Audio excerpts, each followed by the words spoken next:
Origi gakwamukira tugithie na mbere mutongoria wa kiama kia ODM Raila Amolo Odinga niwe mugeni wa gitio nduko-ini ya keri kigomano-ini gia thirikari cia matura kiria kwa ihinda ri kirathi na mbere thukuru-ini wa Imwana wa Makueni. Aria a mbere a kigomano giki aria ni hamwe na atongoria na anyiti itemi maundu-ini megie riera ugaruruku wario na maria maturigiceirie makiuga wigirithia wa riera kana wagithia wa riera ni itemi ria o mundu gutaukirwo gikiro kiria mundu ari riu. Tuthikiririe hanini miario iria atwarithio na mbere ni anyiti itemi kwa ihinda-ini riri kigomano kiu. Reduced crop and livestock production and damaged infrastructure among other adverse impacts. The key enablers of our economy, that is agriculture, water, energy, tourism and wildlife, are extremely climate sensitive.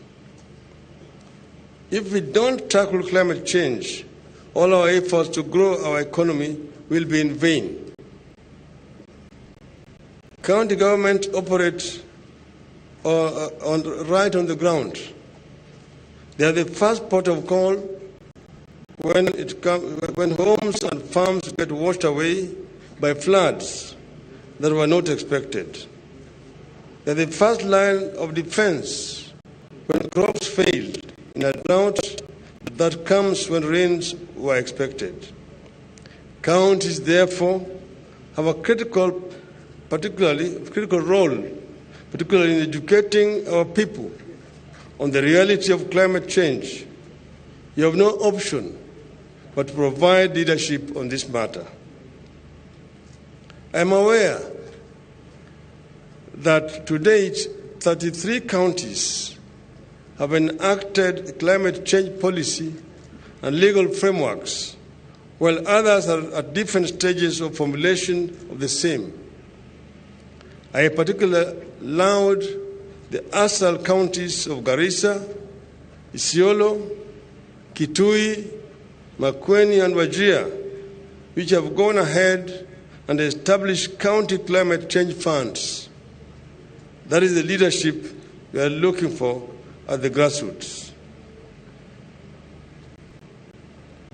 Today, there are several other transformative ideas whose time has come in Kenya.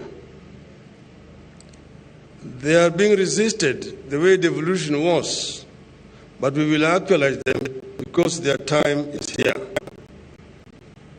At this forum, I would like to share some thoughts on how we are going to renew and redefine devolution to make it deliver better to the people. Across the country, old and lingering challenges are imposing new pressures on government and leaders at both county and national level. Unemployment, deepening poverty, and rising cost of living have left our people disappointed and sometimes angry at their leaders. People need our help. Our duty as leaders is to breathe a new life and give new purpose to all institutions and structures.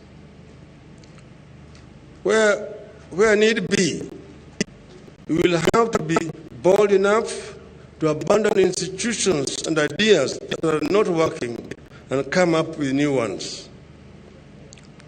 For a start, we must strengthen devolution. We must devolve more resources to the counties. This should not be a divisive issue. That is what the BBI was intending to do. We must also overcome the challenge of insufficient allocation and delays in disbursement of funds by the National Treasury to counties, if counties are to operate efficiently. On this, there should be no debate. The funds will have to follow all devolved functions. This means the National Treasury will have to release all the funds for all the devolved functions at the appropriate time. There must be no two ways about this.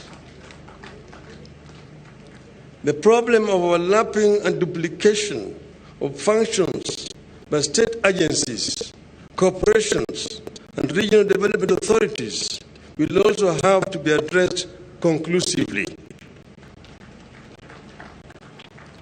Addressing these issues need not mean antagonism between counties and the national government.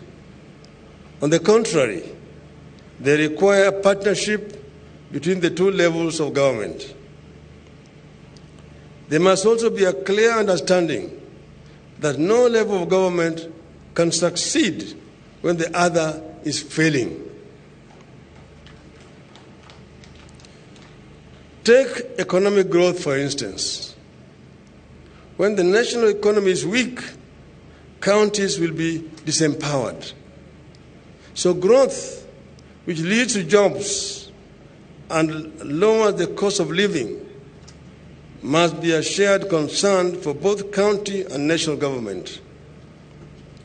Counties must be at the center of our envisaged growth and recovery for employment and job creation. In the years ahead, we must renew the contract between the people and their government, both county and national. People must feel that government, whether county or national, is there for them and cares about them. Each level of government will have to invent new ways to deal with purely national or evolved challenges. In the end, however, our people need their problems solved regardless of the level of government that is supposed to do it. My vision is to push for a strong partnership to make all our counties feel more a part of the solution of our national problems while helping counties solve their devolved challenges, and that empowers the counties to determine their own destiny. I would like to see increased agricultural productivity. This will not only increase incomes, it will also create more employment opportunities. So we will need to work together to ensure efficient and targeted fertilizer subsidy, a clear program for mechanization of agriculture, proper water management and irrigation, deployment of extension officers, and functioning systems of market access. I am extremely keen to see counties go past agriculture and delve into manufacturing and value addition. Today, only about 7 counties, all of them peri-urban, are involved in some kind of manufacturing. We need to go for robust manufacturing in all our counties to generate productive employment opportunities at national and county levels. One county, one product. We need to establish or revive agriculture-related cooperative societies to promote growth in the counties and absorb rural labor. We also need to put more money into county-level infrastructure development to attract investment in rural areas. Ladies and gentlemen, more importantly, counties must improve on own source revenue collections.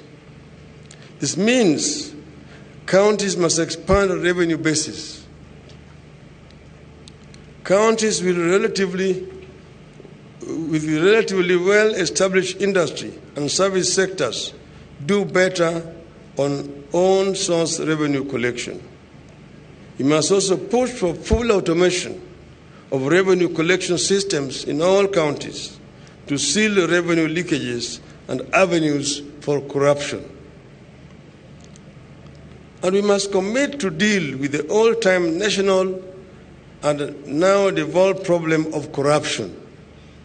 On this, action will speak louder than words in the years ahead.